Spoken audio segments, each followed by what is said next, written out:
Hello, world. Welcome to the Breakout Finder podcast. I'm your host, Nate Liss. You can find me on Twitter at @AnOutrageedJew. And as always, I've got with me Mr. Ryan Lopes. You can find him on Twitter at StillRyan5. And tonight, folks, one of the smartest, funniest people in the industry.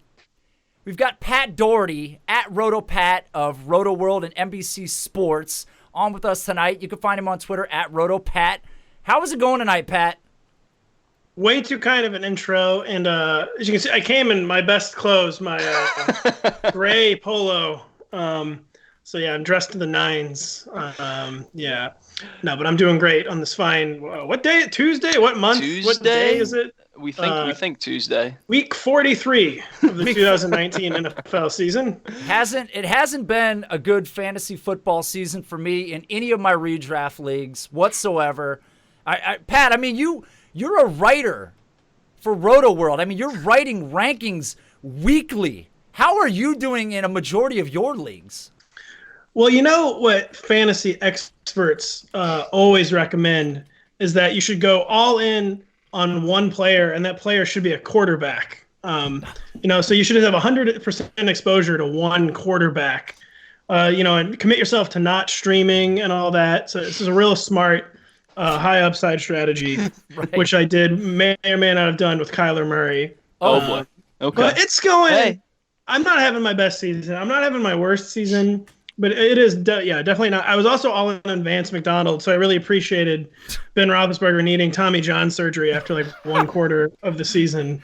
I can't wait till we get deeper into this conversation because I'm all in on a couple of players. I'm sure we've all got them on rosters, and these guys have just underperformed across the board.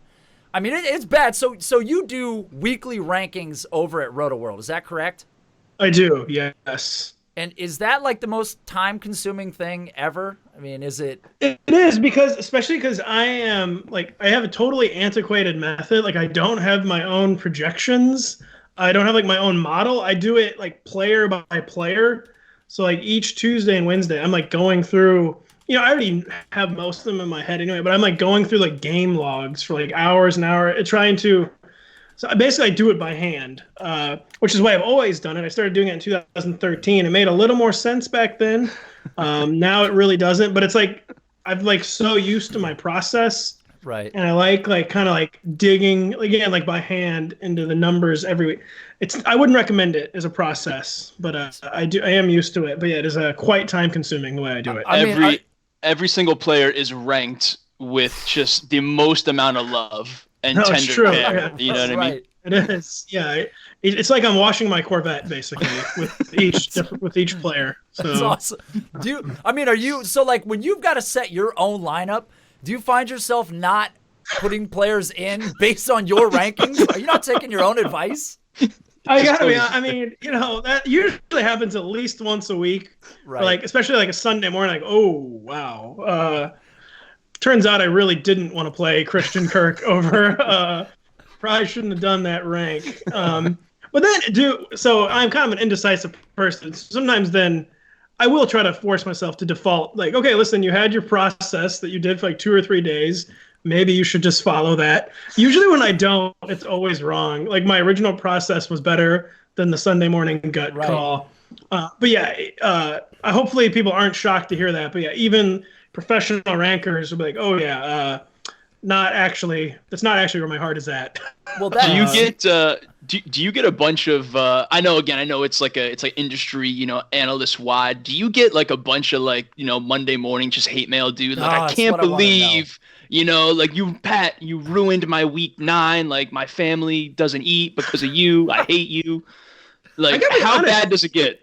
It used to be a lot more common. Now I don't really get it as much. I don't know why, because I would say, in general, the social media discourse has really gone down. But I feel like definitely, quote unquote, back in the day, like I used to get a lot more like rage tweets, and I don't get emails like at all anymore. I used to actually get a lot of like rage emails. Emailing though is something that only baby boomers do now, apparently. You're too likable. Emails. You really piss someone off if they sent you an email about your rank. It used to be really. I still mostly get emails about is every spring I do like a deep dive like on the coaches and the GMs rankings, and those will still generate emails. But end season anymore, I don't know. People have like stopped emailing. Maybe just no one reads anything I write anymore. It's good. I don't think that's what it is. Again, I just think like you've become like, as Matt Kelly put it, like the sweetheart of the industry. You're just way too kind and beloved. And it's like people wake up on Monday and they're just fucking raging and they're so furious and they're like, nah, I can't say anything to Pat. I can't. Look at this. Maybe He's so nice, man. Yeah. That doesn't seem like. I feel like I'm in these kinds of things, I come off as a nice person, but I do get people mad at me for being a little on the sarcastic side on Twitter. Yeah. Not usually in one-on-one interactions. Like I'm not rude to my followers, but I'm not exactly like Mr. Sunshine on Twitter. So speaking of the sarcasm, are you doing any of the blurbs anymore over at Roto World? Yes. Oh yeah. Yes, I am. Yes. So you're still doing a bunch? Yeah, a bunch. Okay. Man, you can always tell, like scrolling through. Like, I mean, again, the Roto World, blurbs, the feed is legendary for so many reasons. But you can always tell, you're scrolling through. There's so many of them. Of course, news is ever flowing, but you can always tell when it's a Roto Pat blurb because of the sarcasm. And I imagine some of those jabs probably lead to maybe not an email, but maybe like a less than thrilled tweet or whatever the case may be. Yeah, sometimes. And I gotta say, the good thing about when you for whatever reason, unearned or not, I've established that reputation, and like a good byproduct of that is like when someone else has like an amazing blurb on Roto-World, everyone just like assumes it's me. So like, just get like credit. Someone else can write like the funniest blurb in the history of the site. Like, this has to be Pat. That's awesome. And I'm like, you gotta do me a favor, Pat. Look, listen. You gotta just like give me like maybe like a wink or like a little nod on blurb the next time you write one about Deion Kane. Just like maybe a triple space or like an extra comma, like just a little something to let me know, because I've been burned on the Deion Kane talk so many times publicly. I just need a little something for retribution. So if you ever get a chance. We'll give you a shot. We've given Matt Kelly shout outs for. We can give, the least we can do is give Nate Liss a shout out. Oh God, that would be bring a tear to my eye if it was in regards to Deion Kane. Oh man, there'll be Deion Kane blurbs this week. Is it a Deion Kane week, Nate? It's always a Deion Kane week. In Nate's world, it's every single weekend. I've put too much stock into Deion Kane. I loved him, and I know it's all preseason hype and buzz and flowers, but I like the player, and I know that we've got Pascal and Ashton Doolin's only playing special team snaps at this point, I think, and Paris Campbell's done a little bit, not as much as people had hoped, but God damn, can we get a Deion Kane week just once? Just one week. We'll do our best. Do our best. Thanks, and if he goes off, I promise, well, I can't 100% promise, but if he goes off, I'll try to get a Nate shout out in the game recap blurb. Oh, God bless you. You deserve at least that. You deserve at least that. Thank you. God bless you. Well, let's get right into this, Pat. I'm gonna let Ryan take it away. Ryan does the show sheets. Ryan is the king of the show sheet. They talk about it all across the United States. Everybody's aware of this fact. The continental dude, except for Matt Kelly's hopped in here a couple times and has opened up the show sheet and has absolutely just reamed me out pre-show. And has like completely restructured shit as only Matt Kelly would. But it's gotta be 4 times longer, obviously.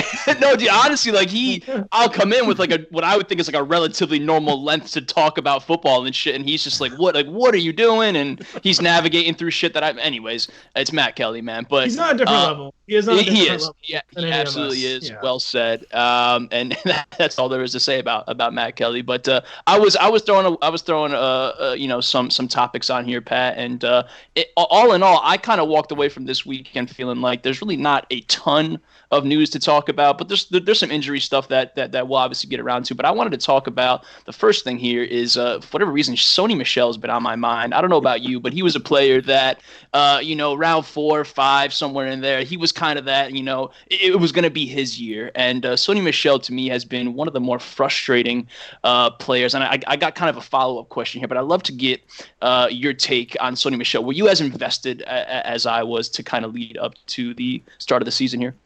I was. I kind of like inadvertently bailed myself out on Sony Michel because I was like leaning in really hard to like the Damian Harris hype. Okay. And like I was like leaning in really hard to like Sony Michel like knee rumors. Like I was just really into Sony Michel knee rumors all summer. Kind of my primary summer reading. Right, fair enough. Fair enough. Unverified Sony Michel knee rumors. It turned out not to really be true. I take on Sony Michel is like I kind of have workshopped this joke a few other places, but he's like a 16-year-old rich kid, you know, who like his parents give him like a Porsche for like his 16th birthday, but he can't like pass the driver's test. Like he's gotten to get this many carries, to get this many touches, and to just face plant over and over again.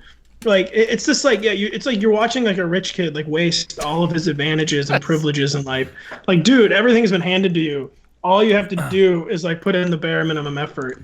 And it's just not happening. And it's sad. And again, he landed in an ideal. You can say he landed in the driver's seat of Porsche. To Pat's point here, New England kind of went out of the way. Bill did the unthinkable and drafted a first-round running back. All the stars aligned. He gave us 4 carries for like 18 yards last weekend, and that's kind of been the story of his season so far. And to Pat's point, and Nate, I'd love to get your take here too, because I think you probably come with something eloquent that you're going to give us here, but I don't even know that it's the knee that's really holding him back. He just looks like he just isn't very good, which is weird because if you watched him at Georgia, he looked like, you know, that borderline first round player, day 2 kind of pick. Nate, is Sony Michel just toast out here, buddy? Well, listen, I've got some good news and some bad news for you boys. Well, look, after last week, Sony Michel tied his 2018 target total with 11. So we're partway through the year. He's already tied his target total. So that's good, right? That's good news.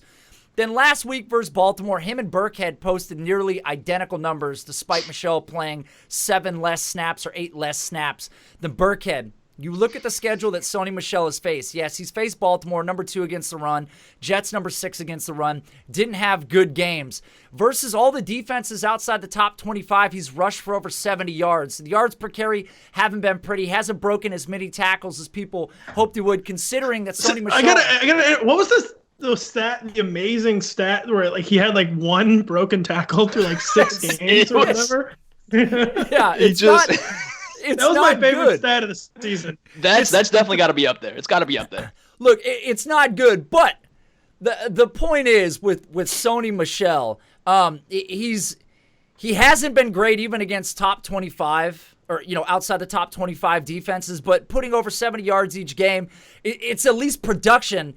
But he's left so much meat on the bone, if you will. Ridiculous. It's been embarrassing. Damian Harris can't get on the field whatsoever. 3rd-round pick. Ivan Fears says he looks good, but he's only talking about practice. Said he looks good. He's making the right reads, right? That's what we've heard. But it's only a practice player. I think week to week, all we have is James White that you can trust in. Unless you play in standard leagues in which you're completely screwed, you can't start James White either. So I don't know what to say. Sony Michel has not lived up to the hype from the year before. He ended the year last year with such a crescendo. Big time, bald, out of control. He was. What's he doing now? The opposite of whatever cooking is, I guess. Eating freezing, out. Eating out. There you go. He can't get the Porsche out of the driveway. Like that's what it's back to the Porsche. He's trying to do the spoiled rich kid thing where he tries to drive without a license even, but he can't. He doesn't even know how to like start the car. He's struggling. Again, we just keep things pushing here, Pat. The follow-up question that I had kind of related to Sony Michel. Sony Michel paved the path here for us. What other players come to mind? Nate and I have discussed a bunch of them as the weeks have gone by, but what other player or players have produced the most fantasy-related blue balls to this point in the season, man? Who has been the biggest letdown that Roto Pat might be rostering at this point? Don't take mine. I tell you what, I expected a lot more out of Ty Johnson when I drafted him in the 2nd round. I was being really forward-thinking, and I just took Ty Johnson. That's why you can pay the big bucks, man. Yeah. I took Ty Johnson in like every 2nd round, and that hasn't paid off at all. I mean, Keenan Allen, does that count? You did it! Like, Keenan, no, I'll let you do the Keenan spiel then. No, go ahead. I want you to go. I'm going to stack on the top of it But Keenan Allen is definitely my blue ball player. But please, my the floor is yours. I just don't get it. That's just my spiel. Doesn't make any sense to me. It just doesn't. It just truly. I don't even have anything to say because it makes so little sense. I can't even like process it. I can't like understand it. Like why this is happening. Let me.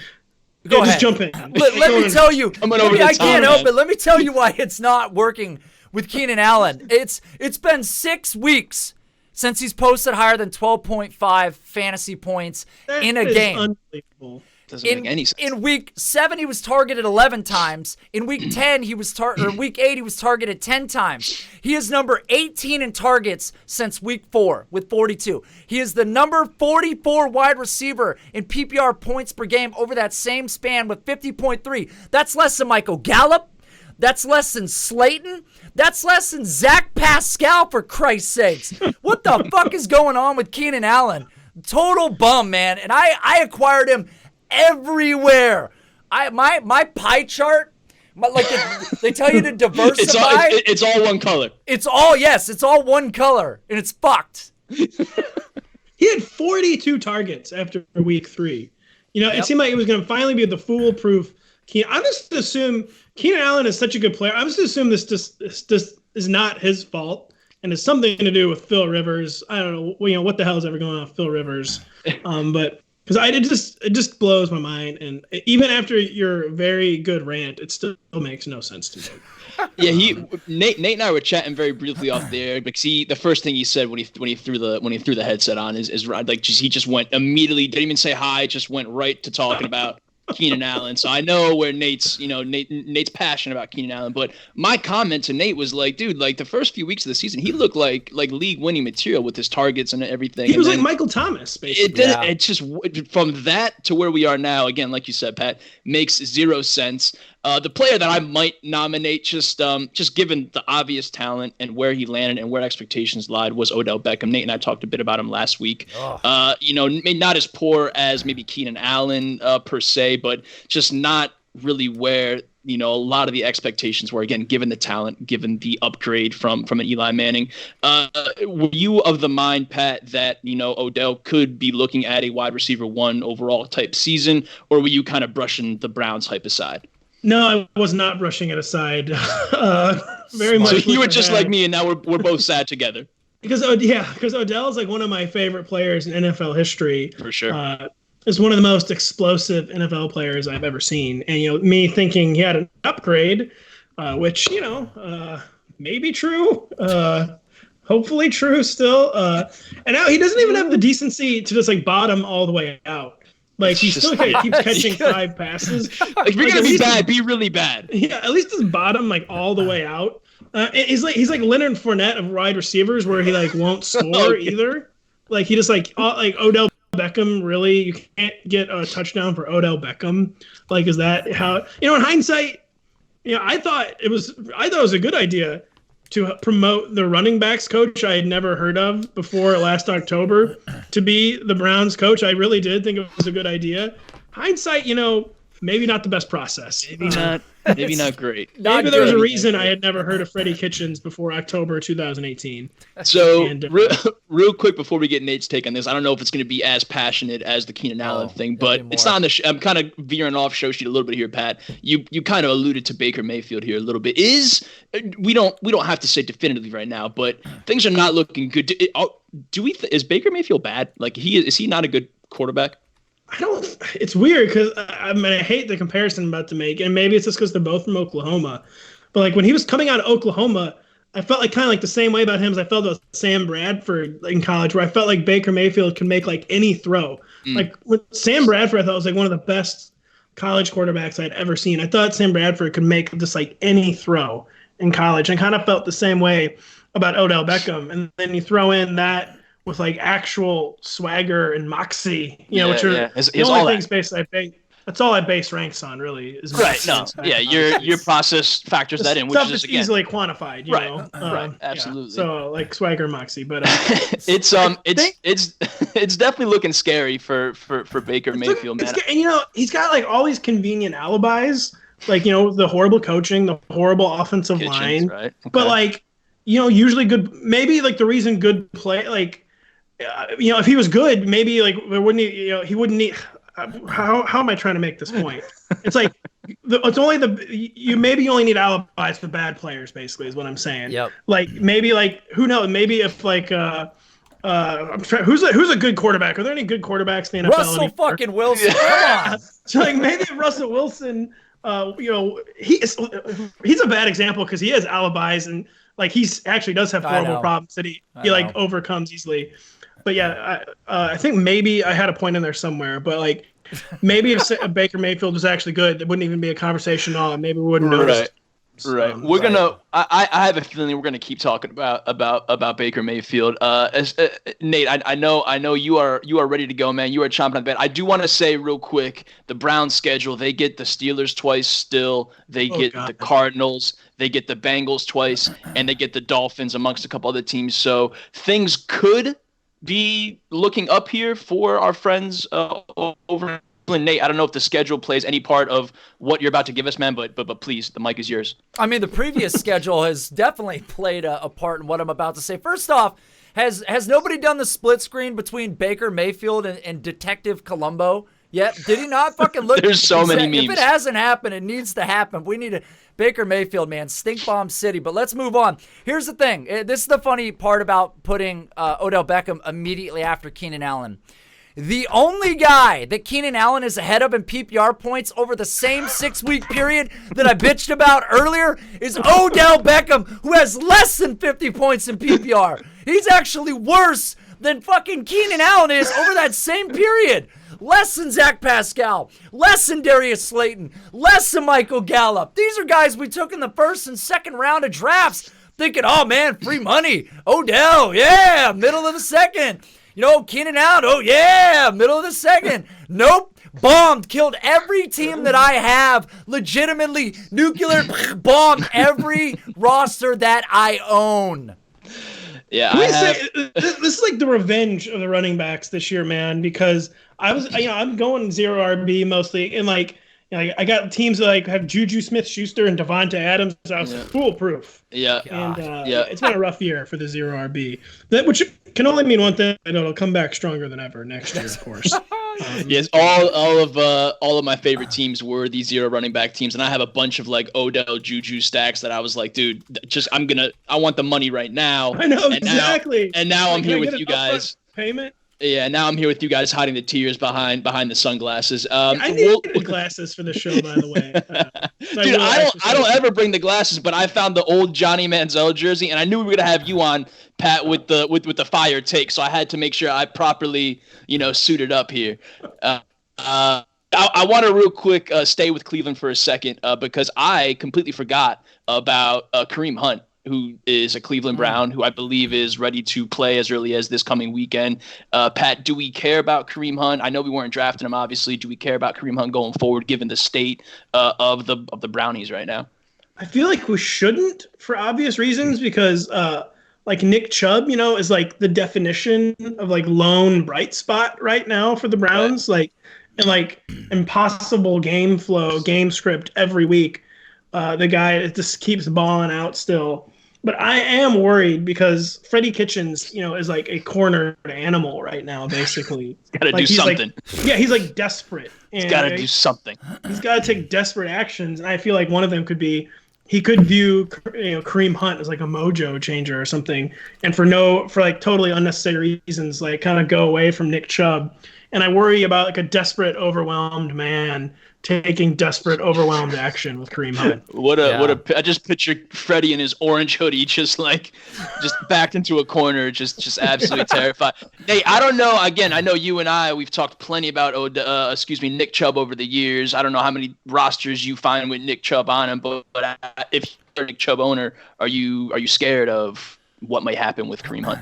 I mean, to Pat's point, no, but at the same time, yes, because Kareem Hunt's a talented player, so obviously there's going to be a little bit of cannibalism of some of that opportunity. I don't think it's going to be to a great extent because, again, Nick Chubb has been great this year. I mean, looking at Player Profiler, one of my favorite websites on the internet, if you've heard of the internet.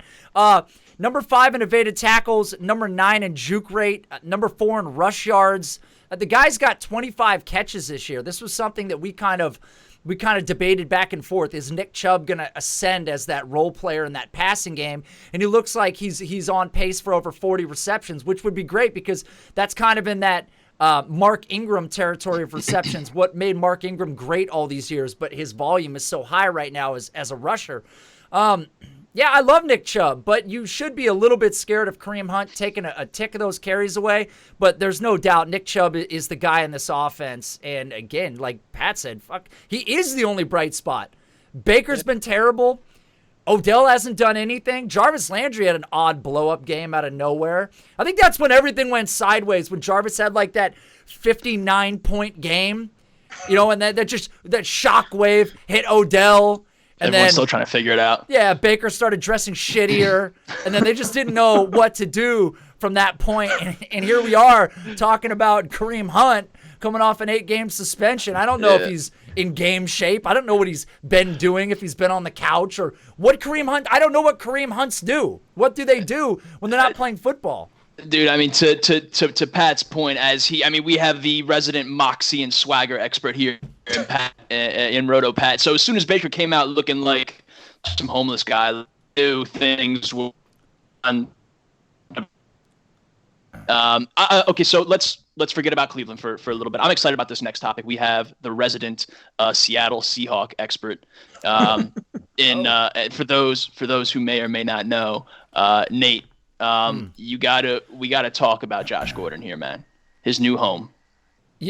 You can't talk about Josh Gordon without talking about Gary Jennings. I mean, Gary Jennings gone forever. Fare thee well. Yeah. Hardly knew you, Gary Jennings. And I was pumping him up a lot. That was a miss. How did that guy 4th round pick cut? That's crazy. What a waste of a pick. People talk about what a waste it was to take, Rashard Penny in the 1st round. Maybe it was, but boy, drafting a guy in the 4th that you never even sees the field.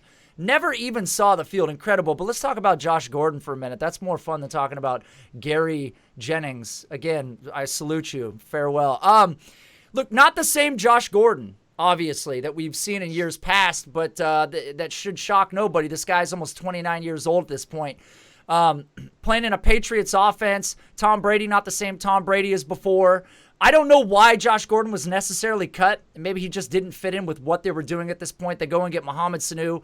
So a lot of reasons there. But in this offense, what I like about Josh Gordon is that he's going to force defenses to pay attention to him. DK Metcalf has shown that he's going to be a stud in this league. Tyler Lockett he deserves to start getting some conversation up in that top elite tier. I mean, he's looking like Antonio Brown on less volume. And Josh Gordon is not going to be expected to put up wide receiver 1 numbers or wide receiver 2 numbers. We just need Josh Gordon in Seattle to supplement some of that production. And he has a quarterback in Russell Wilson who is dealing. This is an MVP year. That's probably going to come up on the show sheet later. But I love Josh Gordon as a fit in this offense. He's a talented player that's going to a situation, a funner situation than New England from all the interviews I've ever heard from anybody that's ever left the roster. So a better atmosphere and a chemistry, hopefully, with Russell Wilson that keeps him on the field. Pat, it is your turn, buddy. Give us all the Josh Gordon propaganda, man. Are you in Nate's boat here? I mean, is this Seattle trio all of a sudden like one of the league's scariest? I guess it's the first time with Josh Gordon I've ever been like hoping that he doesn't blow up, which is a unique position because I don't want Tyler Lockett ruined at this point. Yeah. I don't want DK Metcalf ruined at this point. I just want Josh Gordon to basically cancel David Moore and Jerron Brown. I just want him to stay in his lane and let us keep the Tyler, let us keep the DK, and Josh Gordon. It's so weird. It's how many times now has the football been pulled away from us being Lucy at this point with Josh Gordon? We've been hoodwinked a number of times. 2013. I don't know if you guys remember that, but that was the last time he was truly a thing. Donald Trump didn't know he'd be running for president then. It was a different time in America. And, simpler times. Yeah. Just don't know. It's but I still, find myself sucked back in every single time. But if he can't make it, the offense was not a good fit for him in New England this year. So I guess we should be happy in that regard. But man, it's like how many golden opportunities can one guy kind of just mysteriously not take advantage of? Right. And at this point, I'm just kind of hoping he doesn't ruin the good things we already have going in the Seahawks offense. Yeah, Nate kind of alluded to before. We got a couple more Seahawk-related topics. I kind of pushed them up here, boys. I want to talk about them all at once while we are in the great state of Seattle here. Dude, Tyler Lockett, Pat, he produced a 13-152-2 line last weekend. He looks as efficient as he was last year. Just that connection with Russie is obviously one of the best quarterback wide receiver combinations in the league right now.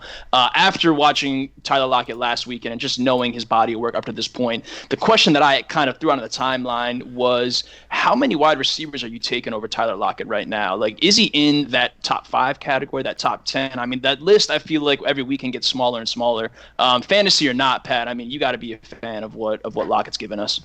I am, but it's also like Tyler Lockett, I was almost in like the Keenan Allen boat with for a few weeks, because it was like, what does this dude have to do to get more than like 5 targets? And he went like 5 or 6 games in a row where he didn't even clear like 7 targets.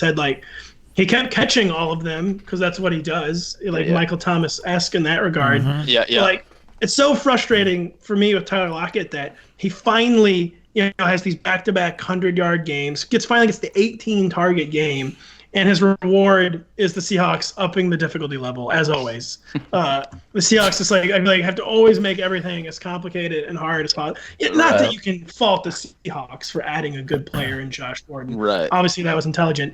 But it's like we finally get Tyler Lockett kind of like breaking free of like these weirdly low target totals, and his reward and our reward is now Josh Gordon coming to fight for Right. I feel like that is my worry with Tyler Lockett. That's like the Pete Carroll, like the overthinking, like him like chewing his gum real quick, just kind of like real like excited and jittery about shit. Nate, all your inherent biases aside, man, Tyler Lockett, where does he rank on the good receiver Keenan Allen spectrum there for you? Well, different than Keenan Allen, I haven't seen Tyler Lockett shit the bed this year. Keenan Allen should start wearing a diaper to bed. I'm blown away by the version of Tyler Lockett that we've gotten in 2019. I mean, the targets are way up. They're way honestly up on the whole. Because he's had a few of those huge blow-up target games, but like I said, he had that like 5 or 6 week period where he was seriously getting like 5 targets. It was a slow start. It was a slow start for sure. He had like a few huge target games early, and then it was like seriously like 6 entire weeks, like the entire fall. They're like, oh, Tyler Lockett only needs 5 targets. Oh, he's still here, Tyler Lockett. I'm upset. Tyler Lockett's your Keenan Allen right now. Yeah, he sounds like it. Look, it was a slow start, but look at this. It's 2018. Pat, off the top of your head, do you know how many targets Tyler Lockett had in 2018 in 16 games? I know it was under 100. It was like 90. It was 70. He's got 72 right now. 70 targets. There needs to be a congressional inquiry into Tyler Lockett's 2018 usage. Think about this, right? Like they go, okay, hey, when Russell Wilson throws the ball to Tyler Lockett, good things happen. And so they just kind of, turn the dial up a little bit on it. They turned it way up in the last handful of weeks. But it's been incredible. And if you bought Tyler Lockett like in Dynasty, he didn't cost you nearly what Michael Thomas did, DeAndre Hopkins, Devontae Adams, Keenan Allen. Fuck Keenan Allen. All these guys, they cost you way more. And Tyler Lockett at 27 years old, tethered to a 30-plus-year-old Russell Wilson who's playing at an MVP level, who's got the unsustainable touchdown percentage. I'm going to fight that to the death. I realize all these people on Twitter right now, they're like, oh, he had an 8.2 last year. He's got a 7.5 this year. Regression. Told you. Yeah, sure. Look, it's not as much as before, but 7.5 is still fucking insane. It was still leading the league for a while, too. If that's regression, we'll take it. Yeah, that's incredible. So, yeah, a huge fan of what's going on with Tyler Lockett. I think everybody that had like a functioning quarter of their brain knew that Seattle needed to take this step forward and turn up the opportunity for Tyler Lockett. But also, let's not forget that DK Metcalf has also been an assistance to Tyler Lockett as well. He's played so great on the outside. Will Dissly, before he got hurt, was great. Chris Carson's been great out of the backfield, minus all the fumbles. So there's a lot of reasons why Tyler Lockett's been great. He's a fantastic wide receiver no matter what. But when you factor in all these good parts and pieces around him, helping open things up, it only makes it better. And that's why I like Josh Gordon. They don't need to target Gordon a lot. If he's seeing 3-4 targets a game, I think that's plenty, because anybody in Seattle's not expecting blow up wide receiver one. Just put a talented receiver on the outside and make the defense, stress. For sure. And again, like you said, man, being tethered to someone like Russell Wilson just makes the sailing that much smoother. But to Pat's point, there's only so many targets that go around here. We kind of had a good thing going, so I'm a big Josh Gordon fan, always have been. I'm excited to see kind of how he fits in, but at the same time, my teams that have been flourishing with someone like Tyler Lockett at the helm, I'm a little weary to see kind of how that plays out. Now earlier in the show, Pat, Nate led in here. Pat does the great GM write-ups over at Roto. He does the coach rankings, the head coach rankings as well. Pat, I don't know if you dip your toes into the MVP waters, the MVP discussions, but staying with the Seattle theme right here, Russell Wilson has to be at the top of that list. We obviously have a banged up Patty Mahomes. Deshaun Watson still kind of doing his thing. There's some kind of rumblings about what a certain running back in Carolina has been doing, although that gets the timeline just stressed out. So, Pat, I'm just curious what your take is on the current kind of MVP race. We already know where Nate's head is at, so I don't know if we have to even let Nate on the hook there. So. No, obviously it's Michael Thomas. I mean, that's just, this is why we brought him on. To me, I can't believe quarterbacks still get any MVP consideration at all. It's just really not that important of a position. Incredible. It is Russell Wilson, because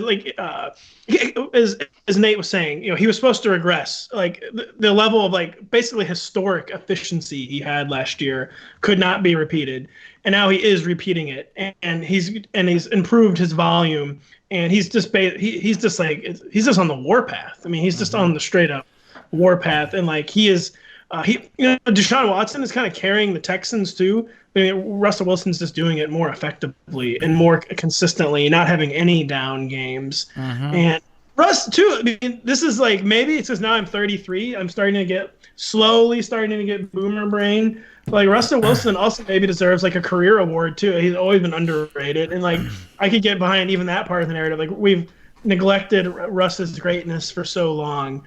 But no, he has been the best player in the NFL this year, and he deserves the MVP award right now. I would be all about Pat Mahomes, burning down the league in the second half of the season and stealing the MVP again. Right now it's Russ. It would be dope to see Patty come back as early as this weekend, and his knee is somehow 10 times as stronger, and his arm is also 10 times as bigger, and it's just so much cooler. He's got Saquon Barkley knee, exactly. It's it cannot be destroyed. Nate, I mean, anything else do you wanna add? Do you have a poem of some sort? I didn't even make that great of a case for Russ. So Nate, there's really, but there's nothing really. I mean, anyone that's watching football on Sundays, I mean, Russ is coming off a five tutty game, and he just makes it look just so effortless. That game was overtime. It feels like there was never really a doubt. I'm sure it was more stressful for these fabulous Seahawks fans here. So Nate, please let us into your mind here. I mean, it was is Jameis Winston like a robot? How is he? Oh no, the defense is just fucking terrible is what that is. I mean, Mike Evans ate Seattle alive, but I don't want to talk about Mike Evans, the compiler, as some said. Oh boy. I want to talk about Russell Wilson just momentarily. Look, we're 9 games into the season. He's currently sitting at a career high in completion percentage. He has 1 interception. His interception rate is at a career low. This is a guy that has absolutely been carrying the team. I mean, you already acknowledged it. 5 touchdowns last week. They've lost, they lost a tough game to Baltimore. They've been in some tough ones. In fact, I'm really excited for this Monday night game because that's going to tell us a lot. They're going to go play San Francisco Monday night. This is going to be a big-time, prime-time game. I'm looking forward to it. The question is, what is Russell Wilson going to do against that defense? Josh Gordon, this is going to be the first time we see him in Seattle. I don't know what we're going to get out of it, but when you look at Russell Wilson's production throughout this year, his pass attempts are up about 6 from last year, and that's what everybody complained about. Look, he ended last year with 427 pass attempts.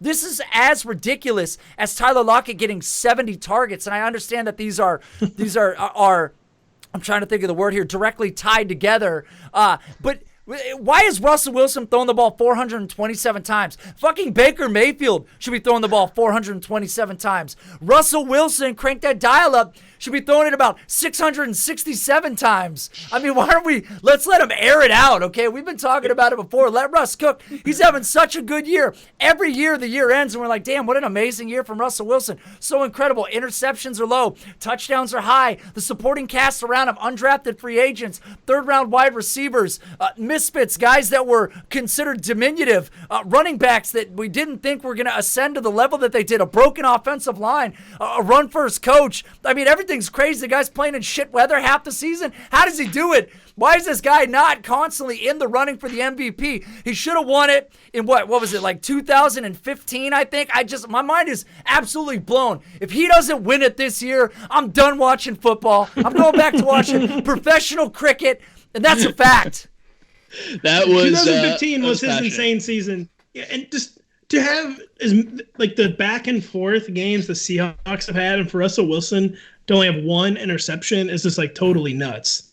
Ridiculous. That's like prime, like that's like a peak level Aaron Rodgers type performance. He's already got 4. What has he got this year? He's got 4 game-winning drives already. That is tied for the most that he's had over any other season.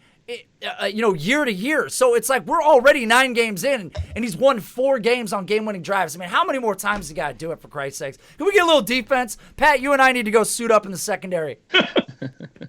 Hey, I weigh 190 pounds, which you might not get. I'm ready. I'm ready. Wow. I'm thick. Yeah, I'm ready.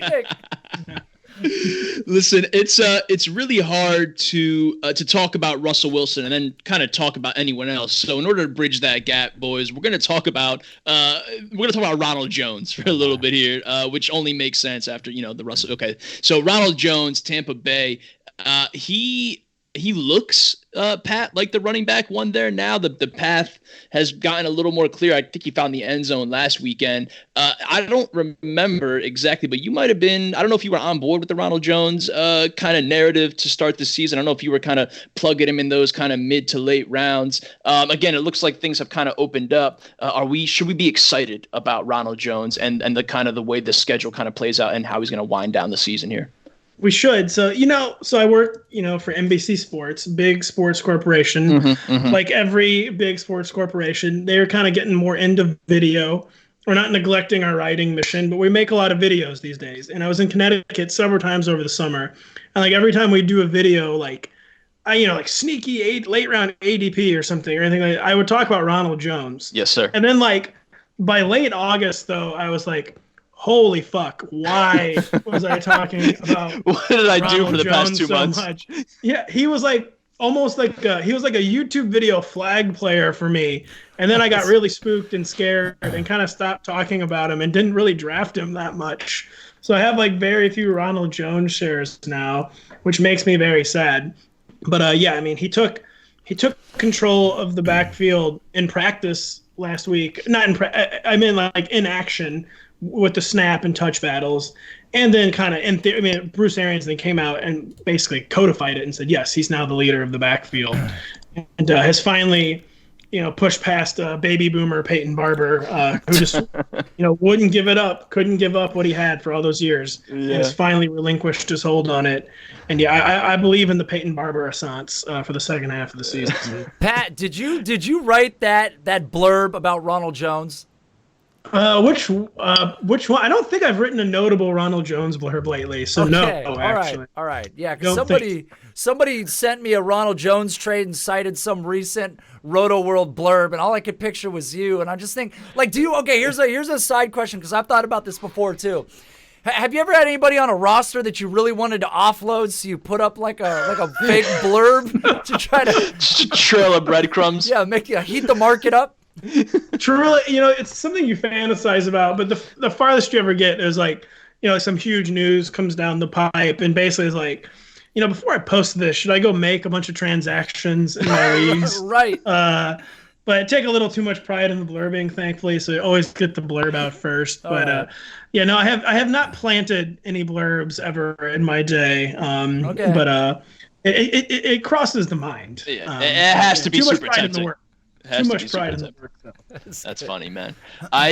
So inadvertently, again, throughout the week, Nate and over the weekend, Nate and I will obviously be in touch as we're kind of building the show sheet with the happenings that happen around the league here. I did not know, for whatever reason, maybe he was saving it to himself. Keenan Allen didn't come up a ton in conversation, if at all. I plugged in Keenan Allen once. We had Keenan Allen. We talked about Keenan Allen a little bit. I, again, inadvertently had Keenan Allen listed here again. And Nate, again, we spoke pre-show, and I said, Nate, I gotta remove this. So we already talked about Keenan Allen. Nate said, no. Oh my God. You leave the Keenan Allen second part in there. I got more. So I don't know what Nate could possibly have to add to I don't know what he could have left in the tank either. But dude, he's ready for I guess Keenan Allen round 2. Nate, please, my God. let us have it. Boys, I left something on the bone. Hold on.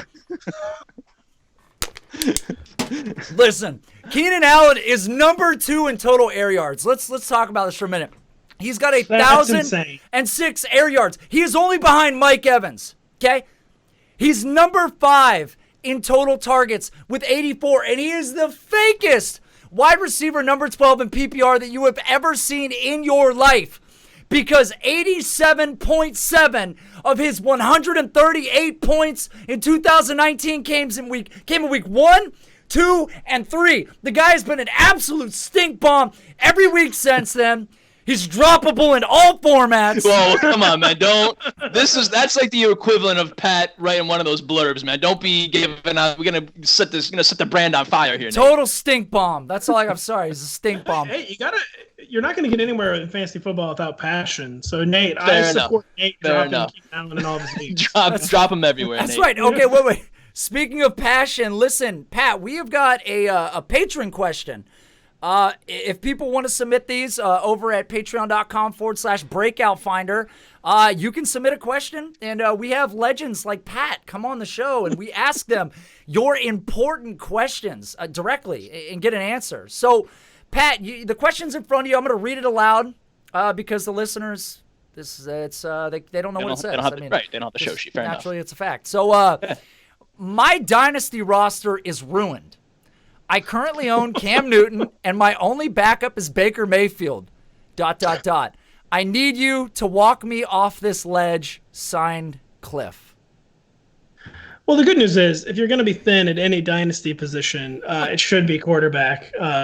Because you're always this one Gardner Minshew, Kyle Allen, $1 fab bid away from beginning the healing process, basically. I mean, this week, you can almost punt quarter. This week, you're feeling desolate. You're feeling left out in your dynasty. All of a sudden, Brian Hoyer for one fab on your roster. You got yourself a week 10 quarterback. So don't despair over quarter. Now, of course, if your wide receivers are bad, that's when it gets real in dynasty. Is when your wide receivers start sweating. Yeah, the quarterback can always be fixed. Running back, the injuries are always, there's always going to be in-season opportunities. I mean, like Ty Johnson, I'm assuming, was low-owned Dynasty League player. And, surprise again, he's not really a good example, actually, of a in-season Dynasty tinkering. But it's really you really only start to sweat in Dynasty when the receiver core is barren, is my take. So, there it is. So, Cliff, you have the very handsome Pat over here telling you, do not fret, my friend. Just bank on that again, that $1 Gardner Minshew to kind of again, as Pat so eloquently put it, start the healing process. I want to talk about Cam Newton for a few more minutes here, Pat, and we can actually probably go a lot quicker through this because I don't understand how this is even a topic of conversation on the timeline here. But obviously Cam Newton on IR, which is why our friend Cliff is stressing out over here. But there's legit conversation that this is curtains for Cam in Carolina. Kyle Allen's been solid, but I can't imagine a world where you don't turn to Cam Newton when he's, on the mend at 100%. So if the unthinkable happens here, Pat, and Cam Newton is done in Carolina, is there a particular team or situation that, you would really like to see him kind of fall in? I gotta say, I truly don't get it either. I mean, the guy is only 30, and you're like allowed a few injuries. I mean, it's been a really rough 2 years, but like anyone can get injured. I mean, Peyton Manning came back from a debilitating neck injury. I mean, we know. I don't think Cam Newton. I mean, I guess the worry with Cam Newton is, of course, being a dual threat and maybe now less willing to run in the future. But I mean, I think Matt Kelly used to make this point about Andrew Luck, which I guess he got kind of exposed on. But like he used to say, bodies do heal. Like, he will be healthy again at some point. Cam Newton will be healthy and is one of the most special athletes in NFL history and is still only 30. To me, the talk of the Panthers releasing him is crazy. Like, Kyle Allen has been a total replacement level player. If they release Cam Newton, it at least needs to be not for Kyle Allen. It will need to be for something else. I was just looking at the list of teams. I don't know where I would want Cam. The problem is it's just going to end up being the Broncos because he's 6'7" or whatever. Always going to love that. Yeah. It's just going to end up being the Broncos, or it's going to be like the It's going to be somewhere we don't want him to be.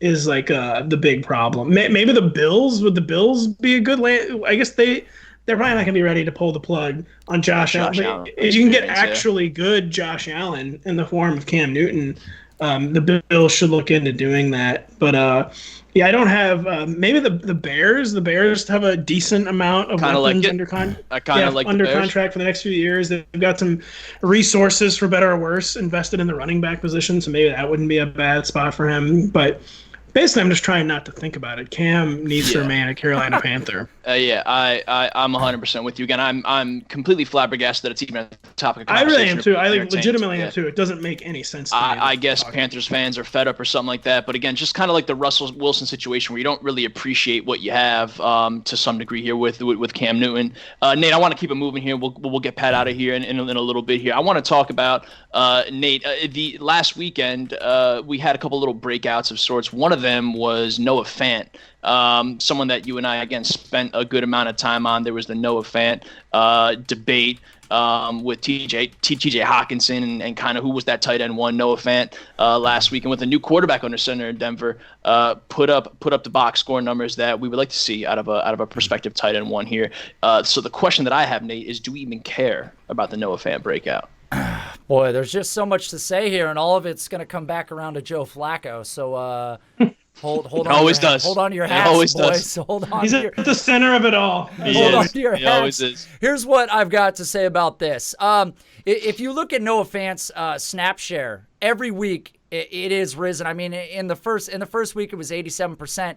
Then it was at about 68. And each week we've watched it go up 68.5, 69, 70, 85, 86, 90. So week 9 was his highest snap share of the season.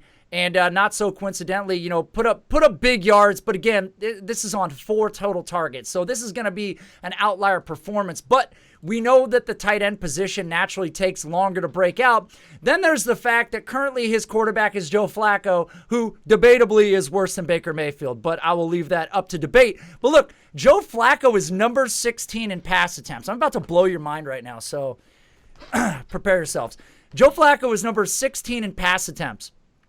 He is currently number 30 in touchdowns with 6 on the year. That is less than Marcus Mariota, who I don't think's played in 3 weeks.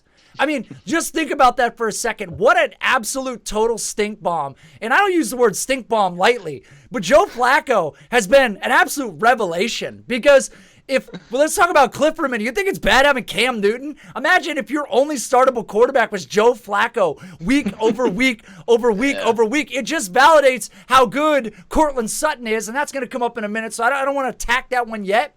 But they've got to move on from Joe Flacco. One of the worst stopgaps in the history of Band-Aids to ever put on any offense ever. The guy is awful. This offense is not going to truly unlock itself and ascend until we move on from Joe Flacco. Joe Flacco is the anti-Russell Wilson, the complete polar opposite of greatness. And Noah Fant will be fine in the future. We got a glimpse of what he can do. I mean, the guy's got electric athleticism, was great in college, drafted highly, but don't typically expect the tight end to break out early, especially when Joe Flacco is dealing to you. There was obviously some notable concerns about Noah Fant's hands coming out of the draft, and we saw that kind of play out on Sundays as well. One player that I know personally I didn't necessarily give, I guess, the praise that he deserved coming out. I don't know if I overlooked him. I just wasn't that enamored or whatever. But Pat, from one pass catcher to another in Denver, Cortland Sutton. I mean, he might be quarterback proof. Going from Joe Flacco, got it done last weekend with Brandon Allen. As Nate might have alluded to, there we hope are brighter skies ahead for Denver. I'm impressed with Cortland Sutton. I would love to kind of get your temperature check here too, Pat. Were you someone that was kind of anticipating this, or was this a bit of a surprise to you, as it might be to me a little bit?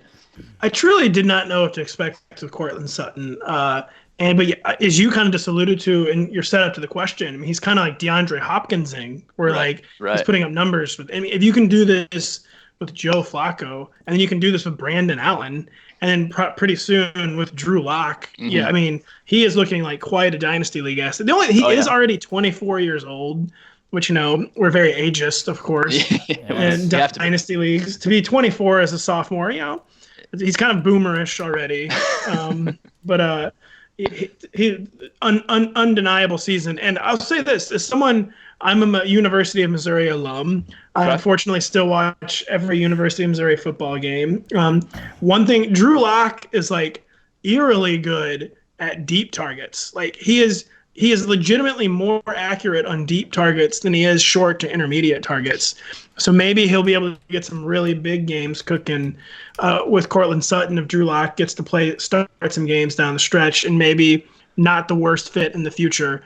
But it doesn't really matter. I mean, Cortland Sutton, so they're going to move on from Joe Flacco. The next stopgap will be Tom Savage, and then Cortland Sutton can go full DeAndre Hopkins and just succeed with any quarterback. It was written in the stars. Yeah, it's just been a super impressive season. Nate, I mean, we're gonna have to maybe wait for Drew Lock, as Pat kind of alluded to maybe unlock some of this, or whatever plan the illustrious John Elway has lined up next as far as options under center.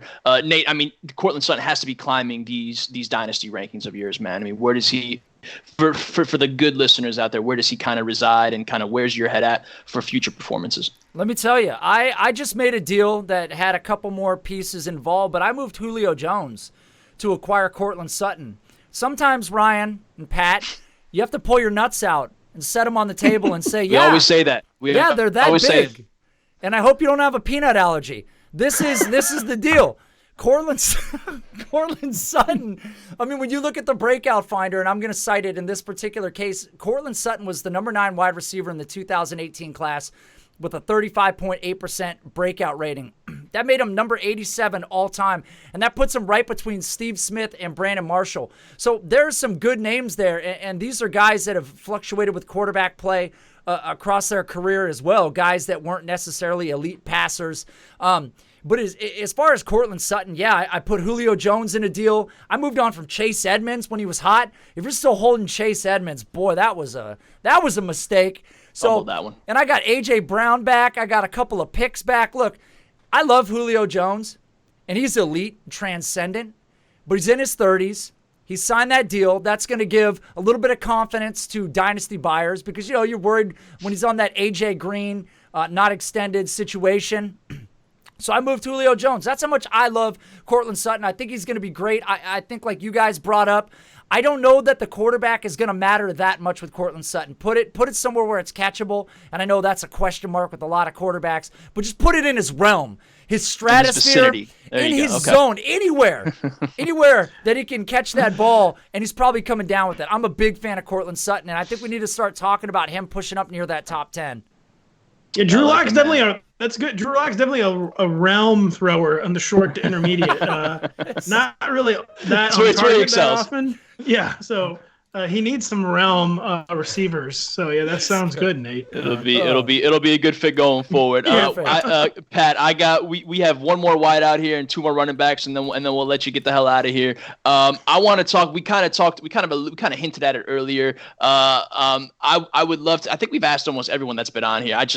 I find the debate fascinating, at least entertaining.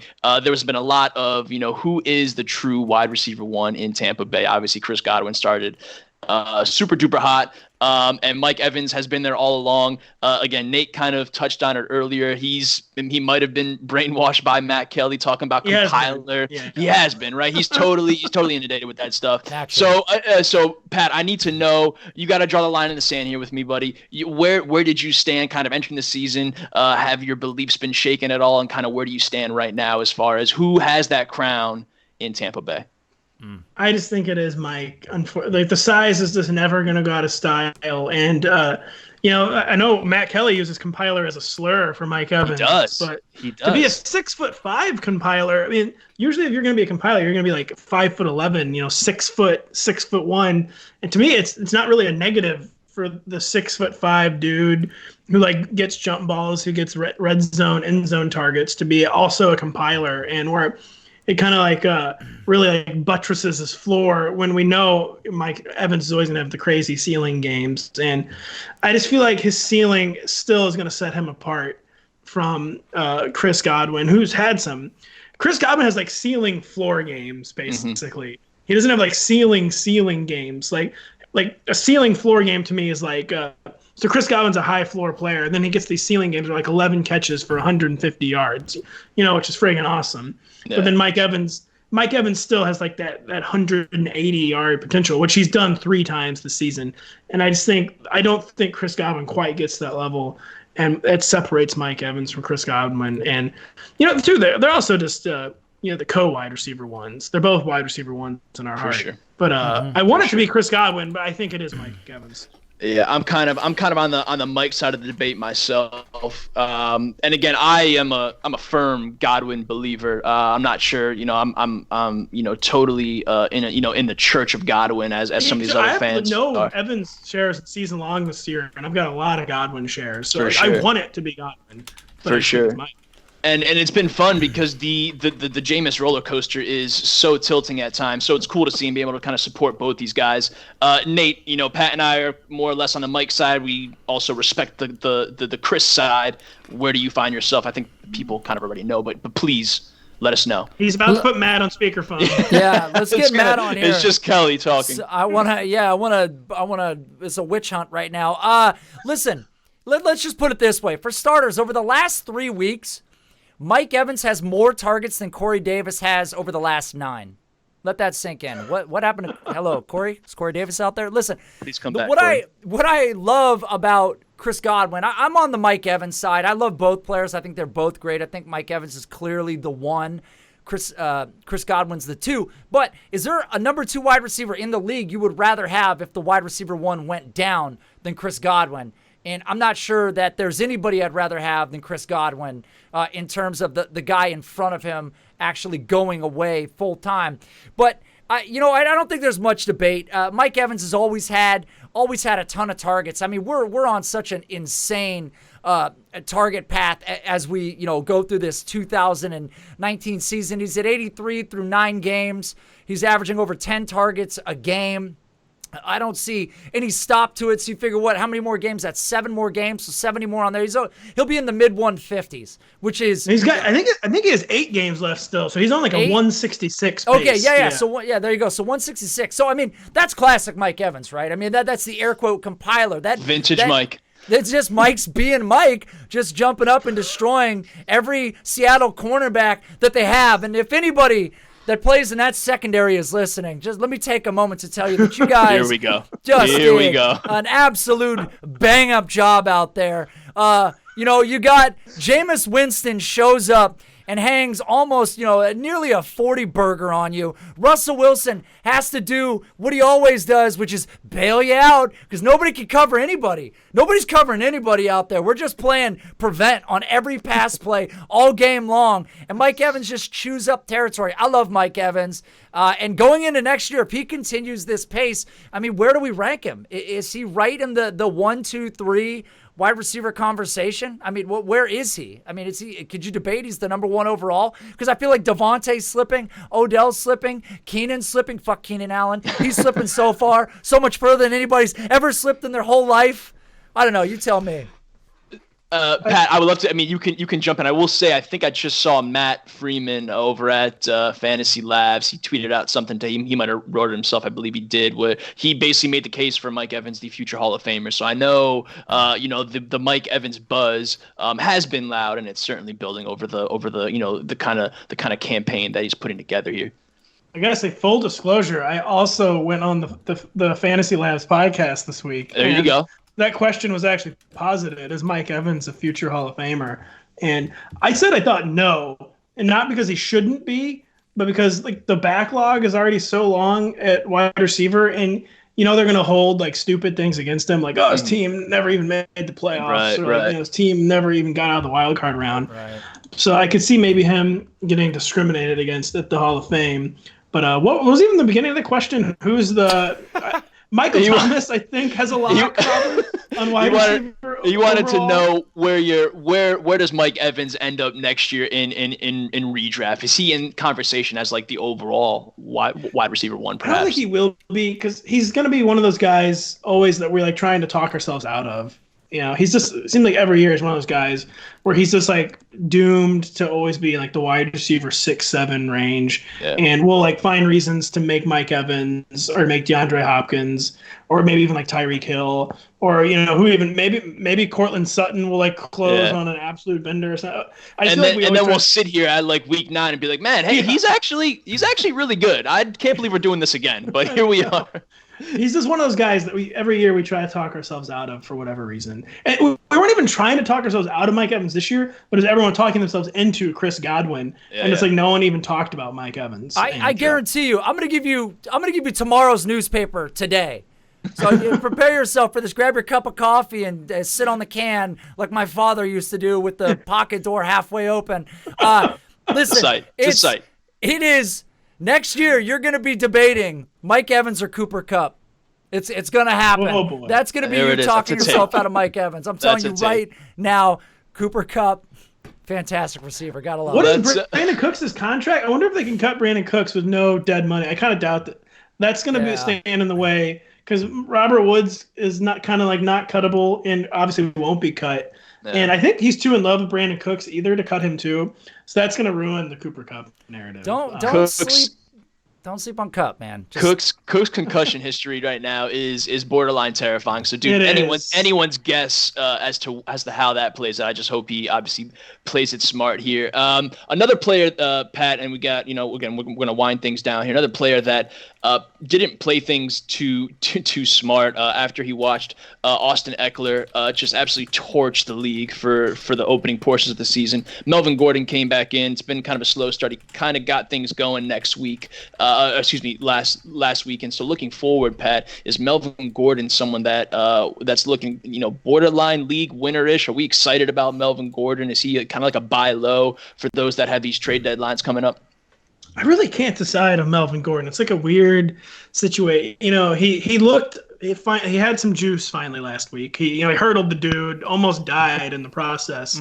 But was looking cool. More.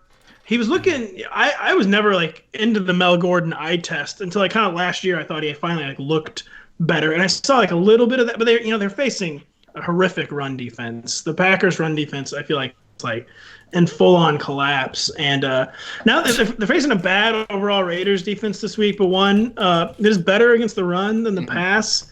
But it's a short week. I think they're going to try to #establish it.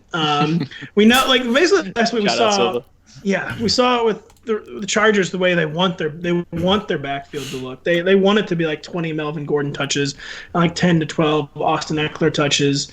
And I kind of think I'm hoping he's a league winner, because I unfortunately stashed him in a few leagues. Yeah. And I think last week maybe he'll split the difference, but even splitting the difference, I think last week was more the real stretch run Melvin Gordon than the first 3 or 4 games or whatever were.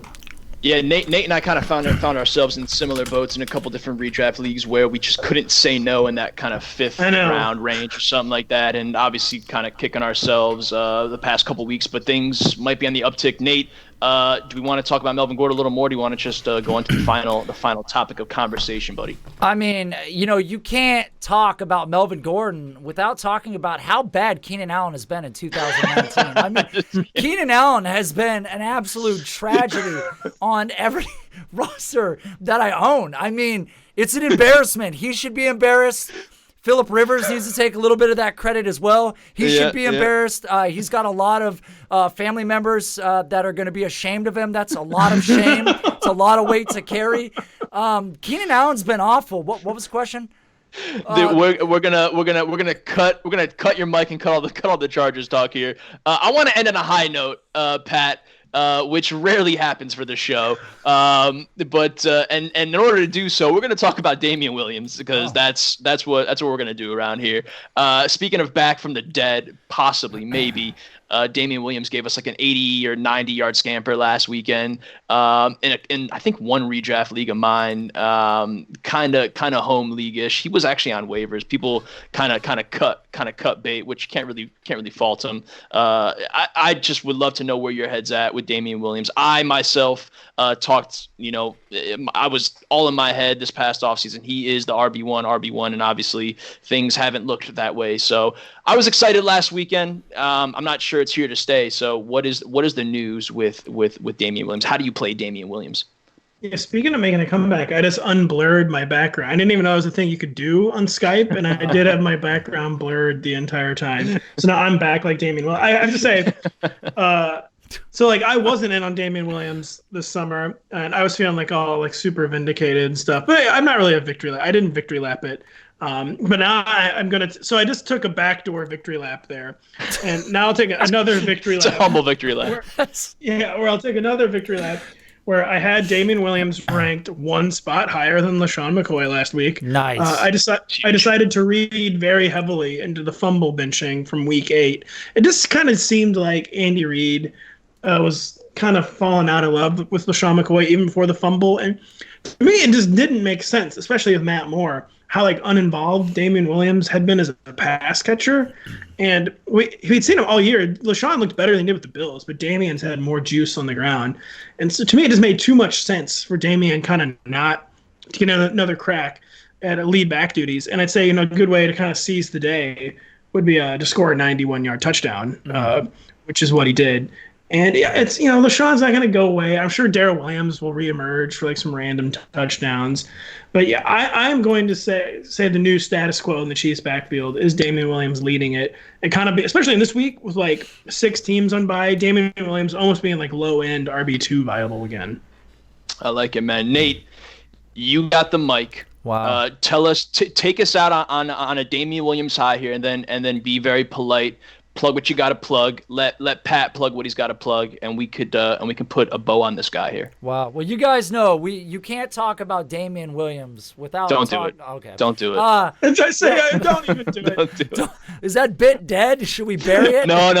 We're gonna drive that over to next week as well. Well, just Keenan Allen is just giving the AFC West to the Kansas City Chiefs by extension. That's the headline. That's what it's gonna be. I am gonna exhume this bit next week. Look, it's been a weird year. I mean, there were people on mountaintops screaming Damian Williams' name. I mean, that guy had the most artificially driven, ADP that I had seen in a long time, and the opportunity didn't necessarily follow it. Then they go and bring LaShawn McCoy in, which shocked the world. And then last week, what did he do it on 12 carries? Puts up 120. It was not a big workload, no. Yeah, so I'm just curious, like, does he become difficult to start in the sense that we don't know what his true volume is going to be? I know, Pat, you said you think that he could be an RB2. I don't know if that's just next week. Just this week. Okay, yeah, so just next week. Yeah, so it just makes me curious what he's going to be going forward in terms of opportunity. It almost feels as unpredictable as some of these other backfields across the league that have, a multitude of running backs, a Denver-type vibe. So I like the talent. When he's hitting on all cylinders, you guys, everybody knows Damian Williams was really a talented player. But the age, the opportunity, the offense, Patrick Mahomes, hopefully, he gets back, gets right. That'll open things up as well in the run game. But the opportunity share, hopefully he gets an uptick. That's what you want to see because that value will truly come back. But for now, wasn't a big fan of Damian Williams early on. Bought a bunch of Melvin Gordon like a jackass. And paying the price today because I've got just as much Keenan Allen or more. Thanks, Ryan. Nate, I got you. Go ahead, Pat. I had one more word on Damian Williams just through. Like, So yeah, this week I say he's got RB2 appeal, mostly just because 6 teams are on bye. Yeah. And no one typecasts people like NFL coaches do running backs, and NFL coaches just think Damian Williams is a committee back. So, but he just basically he'd almost lost his role in the committee. So now he's just reestablished in the committee at least, and I think maybe at least is the lead. But yeah, most weeks you're going to see him max out probably at 12 to 14 touches. Yeah, I think my Damian Williams take is probably just, sputters around in that kind of RB3-ish, kind of frustrating flex weekly play. But I think, like Pat kind of alluded to, whether it's this week or kind of some sprinkled weeks in there, we'll probably get that RB2 upside. Nato, we've talked way too much about Damian Williams, and I have left it all on the field, man. I got nothing else to say this weekend. Can you please get us out of here? Yes, sir. So, Mr. Pat Daugherty at RotoPat on Twitter. Pat, do you have anything else you want to plug? I mean, I would be surprised if people did not know where to find you, but do you have any other work coming out? I mean, do you have like paints? Do you paint on the side? Do you have a website that you want to plug? Autobiographies? What do you got, man? Maybe auto body work? I don't know. Yeah, I know. I have frustrated ambitions to do like non-sports writing in my spare time that I never do. So I've got that going for me. I don't. Have you ever heard of the concept of like in fantasy football where you kind of like rank the players for the upcoming week? Like a rankings article kind of. Yeah. Vaguely. I do have one of those. I don't know if any of those are out there. But yeah, if you want to read the only rankings column, you can come to Roto-World. I don't know why I made this a bit. I've got some kind of standard. Sounds interesting though. Yeah, I've got a rankings column and like a weekend recap column, and you can find those anywhere. But I think mine are, and you should. Yeah. I love this. That's awesome, man. Well, I appreciate you coming on, man. This was as fun as I expected it to be. Actually, for sure. This was more fun, and to find out that you're 190 pounds. Very surprising also. Very surprising piece of information.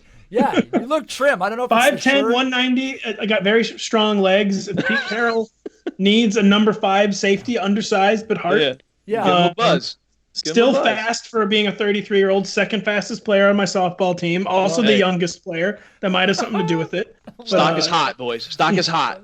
Yeah, hot commodity out there. All right, man. Well, thank you, Pat, for coming on. Pat, thank you, brother. We're probably going every other week from this point. To the listeners, Ryan and I talked. We've been doing every week. We'll see what we can do. We may keep it going, but if you don't see an episode in the following week, don't be surprised that we get busy at the end of the year.